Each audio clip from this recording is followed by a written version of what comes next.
Thank you for joining us for the CNBC Africa debate, focusing on a new world of work, coming to you from the UNI Global Congress, which is currently in session in Cape Town. Joining me to my immediate right, Mduduzi Mbongwe is Deputy General Secretary of SICAWU.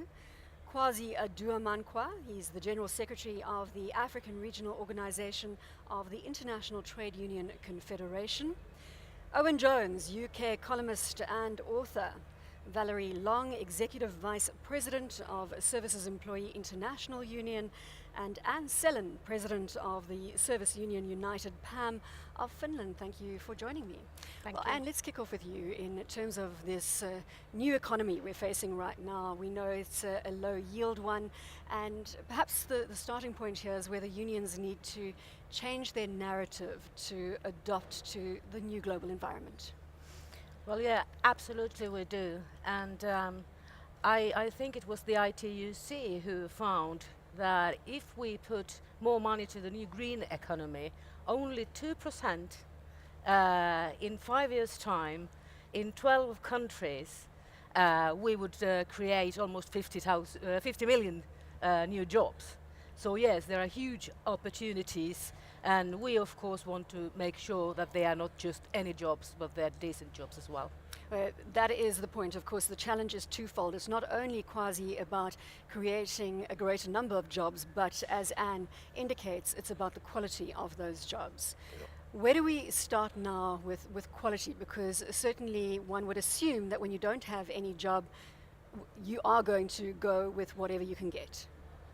Well, quality starts first with even what we have.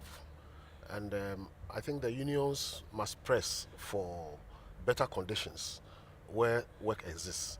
And then we must seek to press for policies that lead to job creation. Africa is hugely under-industrialized. Many of the economic activities are in the raw material sector or in agriculture. There's so little processing taking place in Africa, and we believe that a lot of attention needs to be paid to industrialization. But once we set the terms for decent work, even in these areas we can press to ensure that quality jobs get created. Owen, can you weigh in at this point on quality jobs and the world, a perfect world as you would like it? Well, I think if we're going to look at actual examples today, look at Germany. What they've done in Germany is abandon the dogma of the market decides, you let the market choose winners or losers, the state doesn't intervene. And they had an industrial strategy. So they intervened to support renewable energy industries, for example, on the basis that we face environmental catastrophe, but also because that would create skilled, secure, well-paid jobs, green-collar jobs they're called. I think that's a model which can be applied not just in Germany, but across the world, because we face this huge challenge with the environment, but it's a huge opportunity as well to create the industries of the future. Now, the reason they need to be good quality, well-paid jobs is we live in a world where about half the world's population earn less than $2.50 a day. Now, that's not just bad for them, it's bad for the whole of societies, because that sucks demand out the economy. When low-paid workers get money in their pockets, they go out and spend it. If you give tax cuts to rich people, they just put it in a tax haven somewhere. So that actually stimulates the economy. It gets economies going by putting demand into the economy. So we need to create those skilled green-collar jobs of the future to save our environment, but we also need to make sure these are well-paid jobs, because that is so crucial to build economies that are actually sustainable rather than low-paid, low-skill economies. And just finally on that, in Britain, for example, we've seen the stripping away of middle-income skilled jobs. They call it an hourglass economy, where you have middle-class professional jobs at the top, low-paid, low-skilled jobs at the bottom, and a lack of jobs in the middle. Well, that creates huge inequality, it sucks demand out the economy, and it deprives young people of skilled, secure jobs, often leaving them in unemployment. And if you're unemployed at an early age, you're more likely to be unemployed and have lower wages for the rest of your life. They call it scarring. So good quality skilled jobs to meet the challenges of the future, particularly in the environment. And we're seeing the same thing in the United States, where you have these highly technical jobs, a very small portion of them, and at the bottom, service economy jobs, which pay nothing. And the economy really cannot support that. There's not enough of an industrial base. Workers going overseas, we've been learning that Asia and Africa are going to explode in jobs, but without more industrialism, without more manufacturing jobs, they're going to be low skilled, and our youth, who might have college educations, can't do the work. They can't survive on the work that, the wages that are being paid, I mean. So we have a crisis, and our governments are not equipped to deal with what the future trends are. Valerie, have you given some thought to how we can harness technology to enhance job creation rather than, as some debates are indicating, detract from overall jobs in an economy? You know, I don't know if it's the point of harnessing technology. Technology is happening in the world. I think the model of our economies, though, to do this race to the bottom so that the jobs are de-skilled and that workers aren't thriving on the jobs that are life-sustaining, is what needs to change. We need to have a model of a wage that that people can thrive on, that communities can thrive on, and the jobs are more fulfilling, and that there are societal help with things like Social Security in the United States, or health care, or pensions, for God's sakes, which is where the global labor movement comes in, because we fight for that, and we fight to make sure that workers unite and use their collective power. What's your response, do if I say that the status quo is that unions are losing power as a collective, globally? We don't think that's necessarily the case. In fact, unions have an opportunity to lead society, because the solution we need now is more of a wage-led growth model for the economy, unlike a model which puts profits first. You see, we're facing this challenge of huge job losses precisely because there is deindustrialization, which is driven by profits and short-termism, and they seek people who want to maximize profits as soon as possible without looking at the broader implications. We think unions are properly positioned now to take advantage of the situation and lead in ensuring that what we have is a growth model that benefits the whole of society. So to us, social dialogue will be very important, involving government, business and labor through dialogue and finding solutions to problems that face humanity today. Owen, I know you want to come in here, but perhaps you can also just take my point on this income redistribution, effectively, if we look at it like that. What is the perfect business model, sustainable business model, to achieve what Mdu is alluding to? Well, it goes back to the question you asked, which is about the weakening of trade unions, because actually I think that has happened. And I mean, we talk about business models, but what trade unions can do as a mass movement is act as a counterweight to the concentration of wealth and power in the hands of a very small group of people. We live in a world where 80 billionaires own the same amount of money as half of the whole of humanity. That's what's happened with the concentration of wealth and power in the world in which we live, a world of such wealth but concentrated in so few hands. And what trade unions have such a crucial role in doing is acting as a counterweight to that process and actually ensuring a far more just and equitable distribution of wealth, ensuring that working people, who are the wealth creators, they're going out and creating the wealth by their hands and by their brains, that they have a proper slice of that wealth. And that's good for the whole of humanity, because it takes on inequality, it stops this concentration of wealth in so few hands. And as I say, that's really bad for the economy, because it means you suck demand out. If people aren't paid properly, they won't go out and spend money. If they don't spend money, that's bad for businesses, and a cycle continues. So we've got to have trade unions that are strong enough to ensure that working people get an ever greater slice of that pie for the good of all of humanity. I'm still staying with this point because, Owen, absolutely the stat out there in terms of OECD countries, if you look at the period 2008 to 2013, trade unions have gone from representing 33% of the workforce to some 17% of the workforce. We know that stat. The crisis in leadership, which picks up again on Owen's point globally that we're seeing. What about leadership within unions? I mean, let's investigate why we've seen this loss of power from a union perspective. Is crisis in leadership one of those key points, Anne? I think it is, but it's long-term thing though. So I think we really a short-term thing. We need longer-term solutions. So we need to be more proactive. We need to make our case better for people. We need to make them understand that we can make a difference, but we need the people to be able to do that. And you could argue that that's some sort of a vicious cycle, that which comes first. But I'm sure that if we are more proactive, we produce good data about things that are happening in the world, we make a good case what it means in people's everyday lives, and what we can do to affect it. We need to be much more in the national economics discussions, the economic models discussions. We need to make You're talking our about the own international models. platform, so G20, getting a seat at all the major tables, say from a Absolutely, but on UNI the national perspective. level too. Both. They are really, really important. If I look at my own union's strategies and I look at UNI's strategies, in a way, they are the same thing.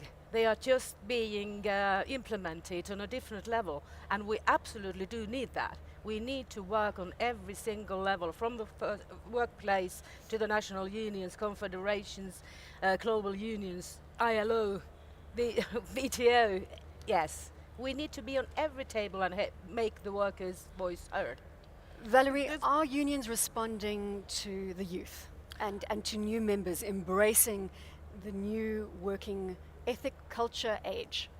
I've been really excited about the collaboration and the work that the unions in this particular conference are doing. The delegates are examining what work is going to look like in the future and what we need to be also doing now, as evidenced by 35 countries and the trade union movement and community groups, which was mostly led by youth, were out in the streets fighting for fast food workers in a fight for $15 an hour that we have going on in the United States. Those are the jobs that our youth have, and they're standing up and finding and taking their logical place in the labor movement as leaders.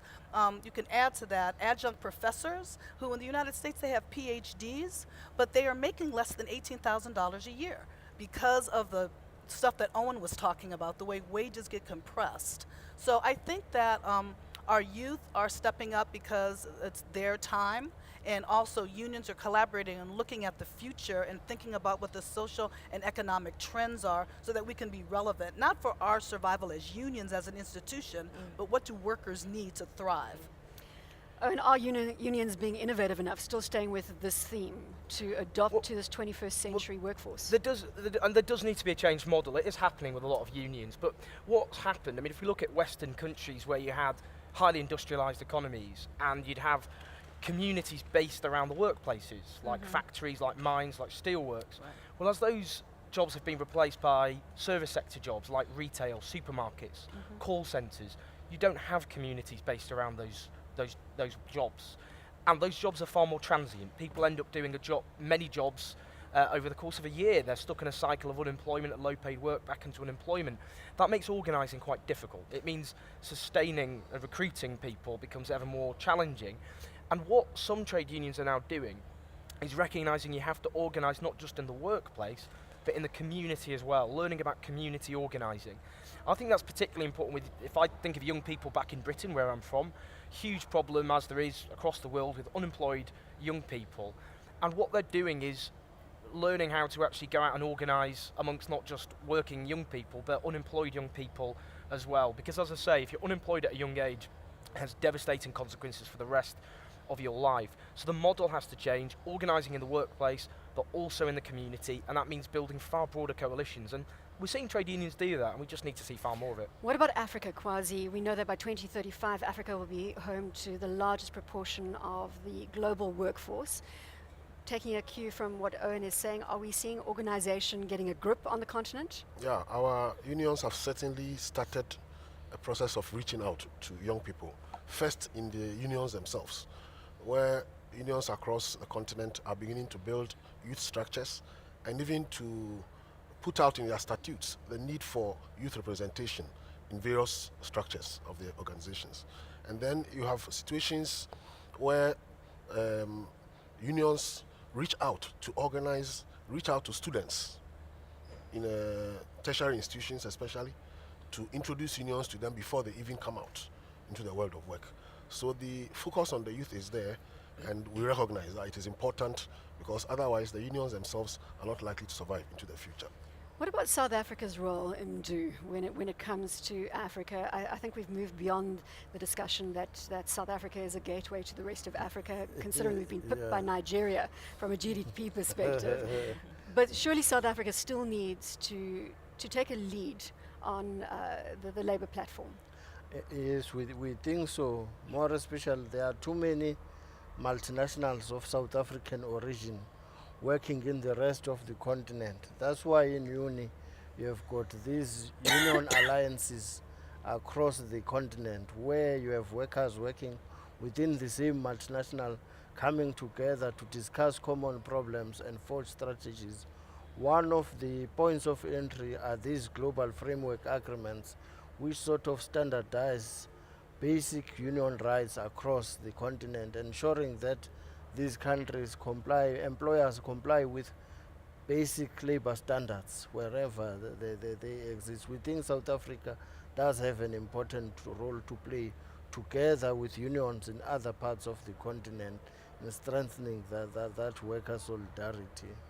And I'm now coming to a topic that is very close to your heart, and that is the empowerment of women, specifically in this general work creation. I'd like you just to perhaps weigh in here on your thoughts. I know the UNI itself has very strict criteria in terms of equal representation, or 40% representation of both female and male representatives. Perhaps let's just get your thoughts on how females are faring in the work equation. Yeah, well, it's a huge issue.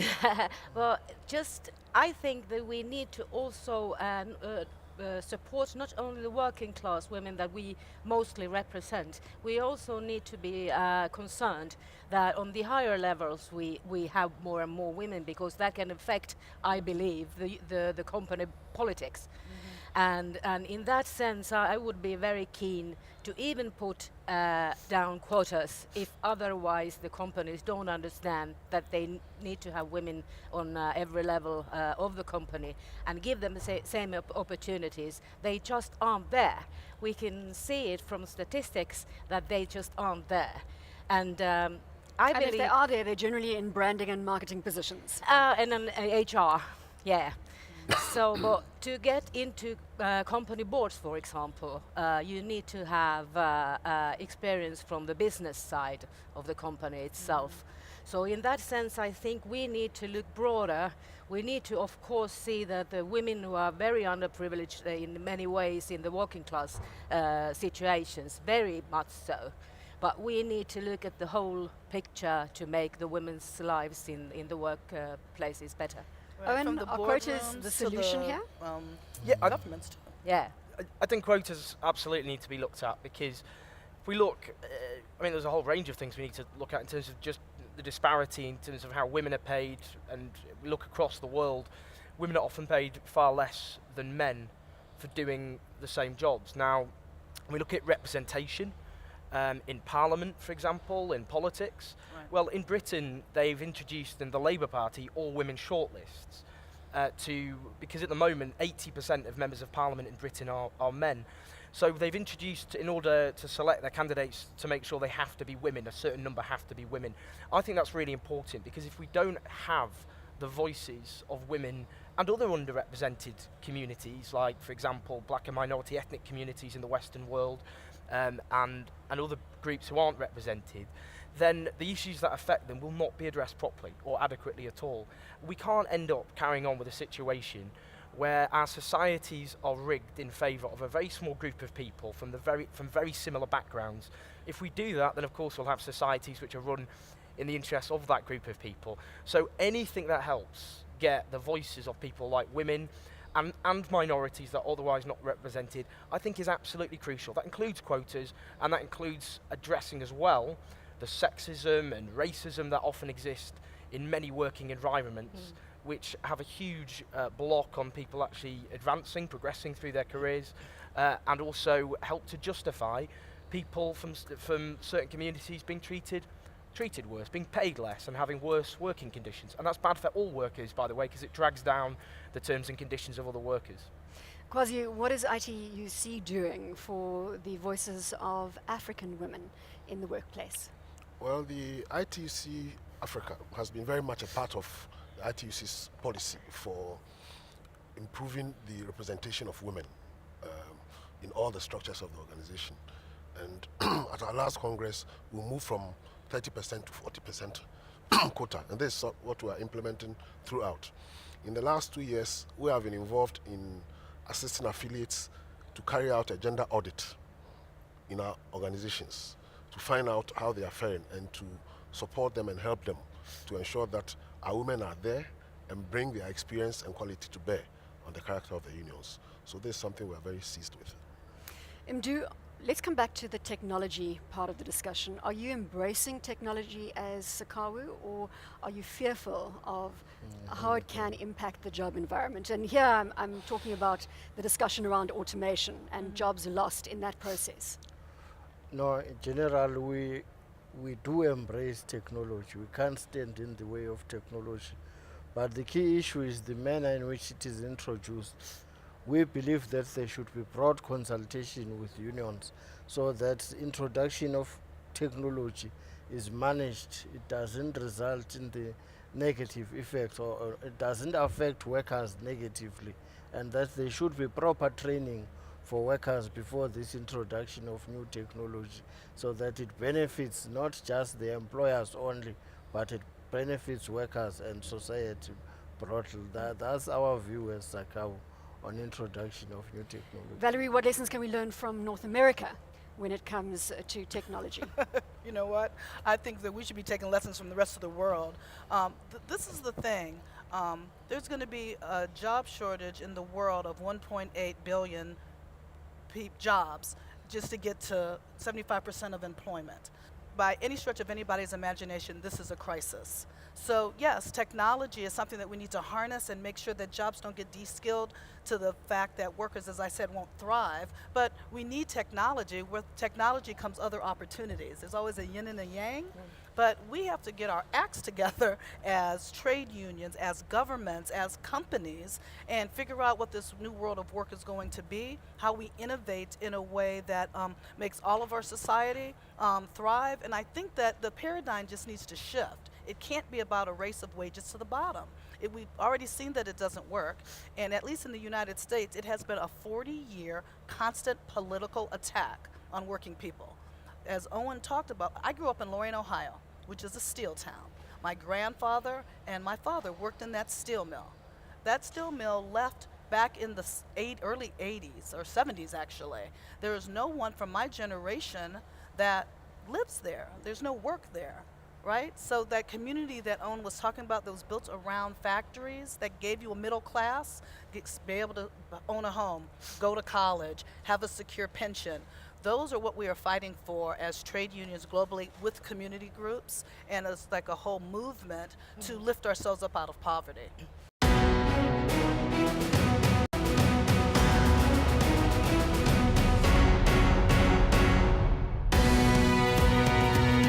Let's talk now a little bit about Africa. Africa rising the last 5 years, fantastic growth, and the question now is how can we get more people to participate in that growth? We've got very little time ahead of us to execute on that economic inclusion equation. How are your members feeling right now when you look at Africa and their needs in terms of saying, where's my portion of the last 5 years? Yeah, well, I think if one should link that up with the technology question, if technology should lead to better productivity, better work processes and the rest, it obviously means that there is more efficiency and it should be welcomed. The question that really arises is who is benefiting from what the outcomes? Who is controlling everything? I mean, if technology is displacing people, and if you look at Africa, there are many needs all over, in health, in education, Infrastructure. everything. And we need lots of people to work in these areas. So when you make technological gains in one area, it should be possible to train people to take up jobs in another area. And I think the question of social dialogue then becomes important. Who makes the decisions? how do workers and other sections of the community contribute to the fashioning of policies when it comes to employment and what the needs of society are which have to be met? Are they going to be left simply to the big drivers, the capital owners, to decide where to invest because that is what brings them the most profit? I think those are the questions that we need to address. Perhaps the time bomb comes to what you're saying, the social dialogue that needs to take place, but also the social unrest that we are seeing because of the inability of government, of business to manage that redistribution quickly. And that social unrest could ultimately be the Achilles heel of the entire global system. And let's talk about South Africa, case in point. Yes, what we've seen in South Africa is that whilst there's been this increase in productivity, the fruit of such increase have not been equitable shared. That's why there's recognition of the need to address the triple crisis of unemployment, poverty, and inequality. But people are getting impatient now. Yes, it has been identified as a national priority. That's why we need to mobilize beyond just our base of workers, but forge those alliances with community organizations, work together to address this challenge, because we cannot rely on employers to address this on their own, because they look at profit maximization. Yes. I mean, you say people will be frustrated. Well, they should absolutely be frustrated. They should be angry. I mean, we have an absurd... This global order is bankrupt. When you have 80 billionaires owning the same amount of wealth as half of the entire human race, that model is not just unjust, it's not just unsustainable. Oh, no, I'm going to take it one step further than that, because I'm going to say it's not just about the 80 billionaires. It's about my drive from the airport to the Cape Town Convention Centre. I've got two children at home, a 5-year-old and a 3-year-old, that have a place to sleep tonight, that they have food to eat on a daily basis. It's about the mother that I passed at the robot on the way to this convention centre, who has a baby on her back in the sun, with the only hope of feeding her child begging from passing cars. I mean, that's a sort of starker reality, isn't it? 3 million children die every single year of malnutrition. This is a world in which there is more than enough food to feed everybody. If we have a society, a global order, where it's very good at ensuring the concentration of wealth in the hands of a very small group of people, whilst the basic needs of human beings is not able to be met, whether it be food, shelter, whether it be education, services, a secure job that's properly paid with dignity. You know, these are basic It's not needs. sustainable. It's not sustainable. And people should organise. You know, people shouldn't just passively sit back and accept that this wealth that they are partly creating is being shoveled into the bank accounts of people, a very small global elite. They should be organising and struggling from below, which is a fine tradition we have across the world. People organising from below for their rights. They did it here in South Africa. They've done it across Africa. They've done it across the world. This is what our common tradition, our common struggle, where instead of accepting that the way you get change is by the goodwill and generosity of those with power, that one day they'll wake up and feel a bit more generous and give you a bit more money, you have to organise, you have to fight from below, because nothing will change otherwise, and we will keep seeing the concentration of wealth and power in tiny elites. So how can the momentum build when it comes to the organising, which comes back to an earlier point we were saying? How do you get that power as a labour movement to make the change that you need to see to create the equality in the world that everybody should have access to? Well, it's like we said at the beginning of the conversation. This is about a people's movement, not a labor movement, so to speak, because the issues are so broad. I mean, it gets absurd in the United States. We have the financial crash that happened in 2008. We have so many homes that are abandoned and so many homeless people. How hard is it to figure out, put homeless people in abandoned homes? It's like some of this stuff is just common sense. We don't do that because so few of our resources of capital are in so few hands, or so much is in so few hands. So people are angry. There is a crisis growing around the globe that people are joining hands in different movements, the climate change movement, the labor movement and workers movement, the homeless movement. These are not separate things. This is all about but social justice fragmented and a movements society. aren't going to give that collective bargaining That's the exactly might that right. it needs. Exactly right. This is a people's movement, and it's like this is where we're going to get the power. Because power concedes nothing without a demand. That is what Frederick Douglass says. the It great never did and it abolitionist. never will. Never did and it never will. That's right. So let's define this new economic model where unions have a very clear seat at the policy making table when it comes to economics. What does that look like? Because now let's move to the vision. The vision that you as a collective have sitting here, what is that vision? Maybe let's share our experiences in South Africa. Since 1994, we established a system involving the three social partners, government, labor, and business, to deal with. Initially, it was based on changes in labor laws because we were to move from apartheid to a post-apartheid era, but also it involves economic policy. Although there's been reluctance in some quarters within government when it comes to it, but we believe that's the route to go. For So it's an parties alliance. to come together. Government, labor, Not business. necessarily an alliance, but social dialogue in the sense that business will come this side, you will have your government as well as labor on the other hand, putting forward their vision for the future and for policy formulation. And you still have contestation there, but it does give you a mechanism to address challenges. I don't want to be alarmist, but I think that we actually beyond dialogue. We now need to see solutions very Yes. quickly if we are going to maintain. You're nodding away. They're in agreement. Absolutely. Look, we need a different sort of global order. That's a global order not running as a racket for a small group of people at the top, but a global order that's run in the interests of working people who keep society ticking, where we extend democracy not just politically, but in the economy, in the workplace, giving working people a voice in the workplace as well. But we need basic principles, that everybody in work must have a living wage that can support them and their families, that we have a housing programme that meets people's needs, and an emergency housing programme across the world would create a huge number, millions and millions of skilled jobs, which has a multiplier effect across the economy as well. We need to crack down on tax avoidance. $2 trillion is estimated lost to the global south because people at the top refusing to pay their taxes, hiding their money in tax havens. That money should belong to the people of the world, not be stashed away in these tax havens. Proper progressive taxes on income and on the wealth. Workers' rights, which enable trade unions to organise and actually be able to get a proper slice of the wealth their members are creating. Affordable childcare, as we've got in some countries, not enough, so people can actually work and not have to worry about their children suffering as a consequence. I don't think these are radical demands. You know, all that public utilities and services should be run not by profiteers. Water, electricity, privatised, run as businesses.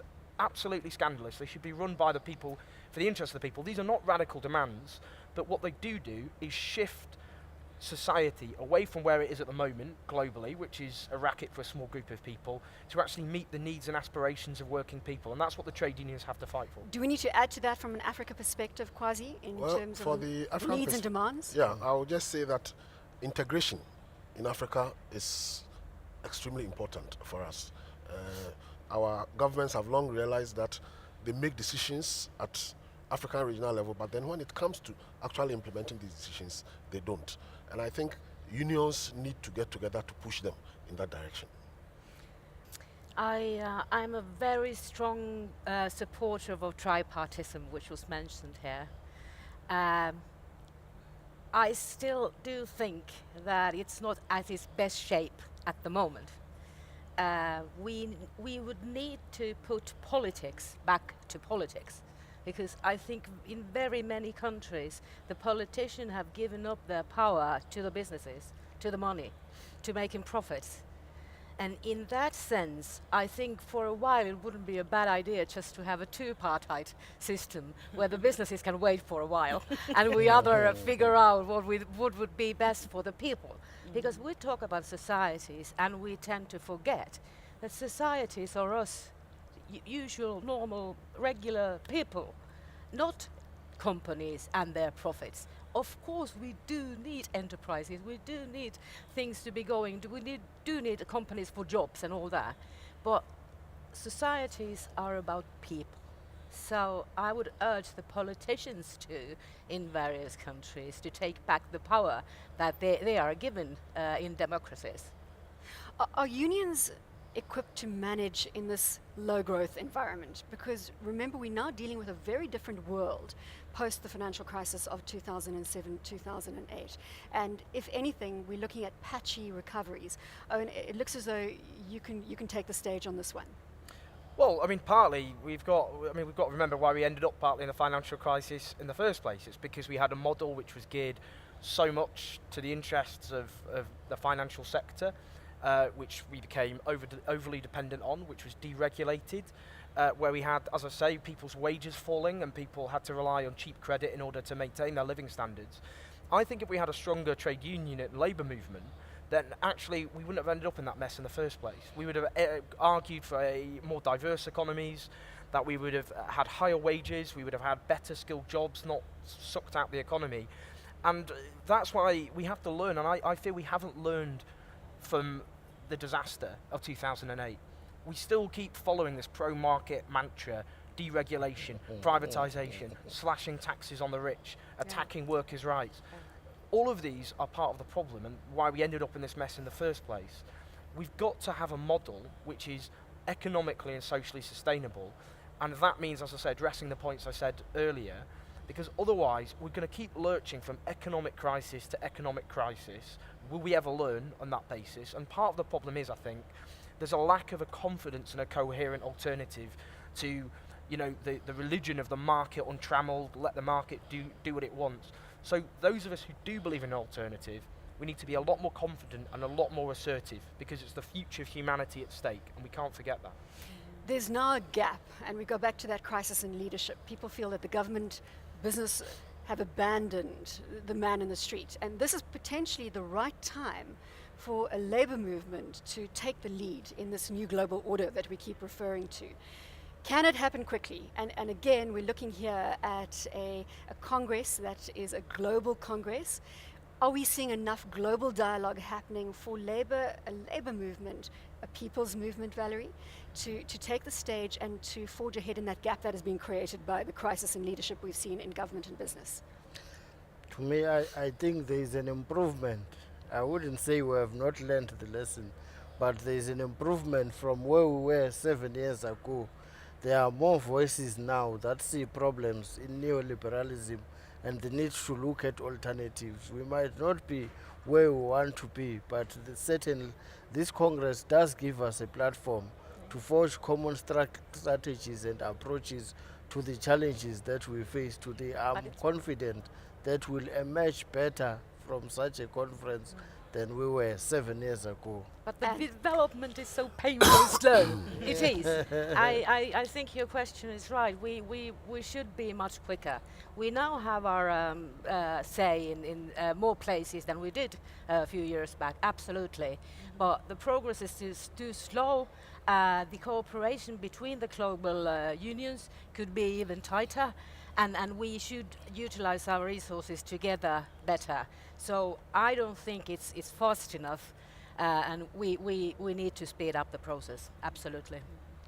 Our structures are for a model that was many years ago. The world of work is changing, and we have to change with it. When you think about even home care workers, there's no laws in the United States that really allowed us to unite home care workers. We had to kind of make the road by walking and unite those workers in another way. We had to adapt and change. I think that's just part of the evolution.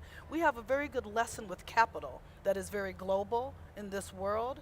We have to learn our lessons and be very global in terms of the global labor movement and join forces across borders, because if not, the divide and conquer will just continue to crush us. It's so important that, and what we've got, and you're absolutely right, capital has never been this global, never been so globalized, and in the same way, labour has to globalise as well. It suits the interests of this order I spoke about, where wealth is concentrated in so few hands, for working people to be divided, to not link up their common struggles, and they are common struggles, they're fighting for the same thing, and rather than seeing themselves as divided into separate nations, to identify more strongly with each other. Now in the days of social media, of drastically improved communications and transport, yes, there are cultural and language barriers, but it is far easier now to organise across borders in the way UNI, this global union's obviously doing. It's far easier to do that, and that means we can link up struggles on wages, on jobs, on housing, on public services, on tax justice, link those struggles together, and also take on, as you say, the race to the bottom, the use of cheap labour in the global south to drag down the terms and conditions of workers in the West. That's bad for workers in both places. So we need to improve the terms and conditions and take on exploitation of workers in the global south, and also at the same time fight for the rights of workers in the Western world as well. And that means linking them together, making them one common movement. And that is the challenge ahead. But we'll do it. The challenge ahead, a daunting one, but certainly very possible, Kwasi. Yeah, it is. Already, I think a lot of reaching out is going on. In the past, you find that many unions did not want to work with other sectors of civil society, various NGOs, but now it is not the case anymore. And I think we need to work hard at that. And as Owen pointed out, those who believe in an alternative obviously have to be more assertive out there, because it's clear that the model of neoliberalism has failed. Of course, part of the problem for a long time was that even those who suffered from it tended to believe in it.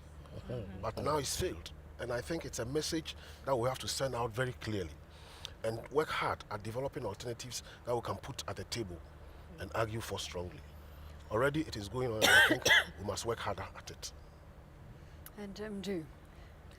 Yeah, no, I agree with the concerns about the slow pace of change. But the issue is that if you involve people, we believe that the people are their own true liberators.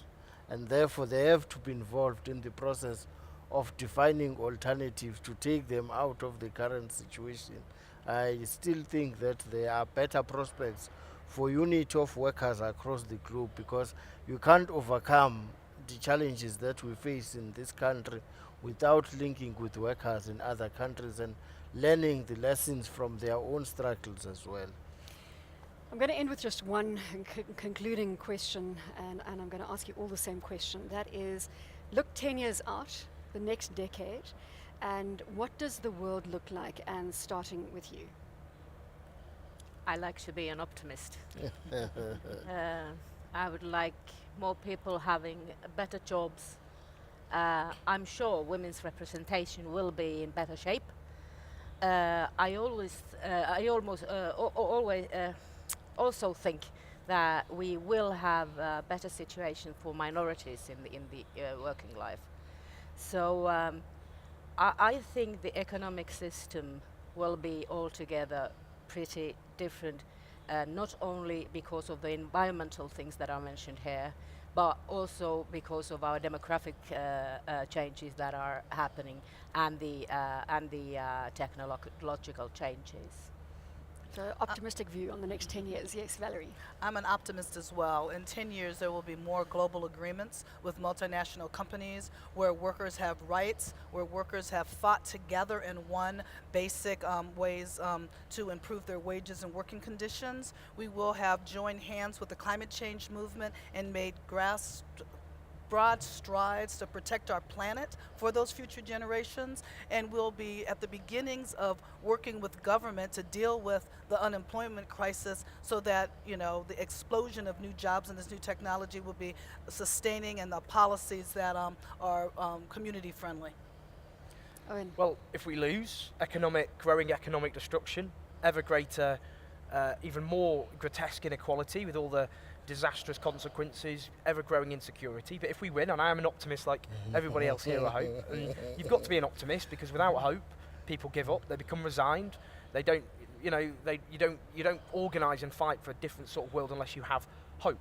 And that hope is that we, in 10 years, we move far further to giving working people rights across the world, that public services and utilities are brought back under public ownership, that we have more progressive taxes on income and wealth, we have an all-out war against tax avoidance, that we create the renewable energy jobs of the future, giving people skilled jobs, we have a housing programme across the world, and that we tackle all those inequalities and insecurities. That's what we can do. Well, you know, this is a huge movement we're talking of, representing millions of people.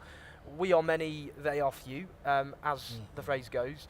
And if people have that hope, courage and determination that our ancestors have shown before us, who have won against far greater odds, against what seemed like insurmountable odds, if they could win their struggles, then why can't we win ours as well? And we will win those struggles. Kwasi. In 10 years, I look forward to a stronger popular movement where unions are stronger, we are better organized, we've reached out to more people than we do now, and where we have greater confidence in our ability to decide how our societies move. Ndu. No, I think it will depend on what we do now. But general, I think that market fundamentalism is facing its crisis currently. We have a better chance of shaping an alternative world order, and that's why I'm optimistic as well that we'll emerge victorious, but it depends on what we do between now and that 10-year period. We've got a lot of hard work to do. Yes. On that note, thank you so much for joining us for the CNBC Africa debate on a new world of work, coming to you from the UNI Global Congress, currently in session in Cape Town.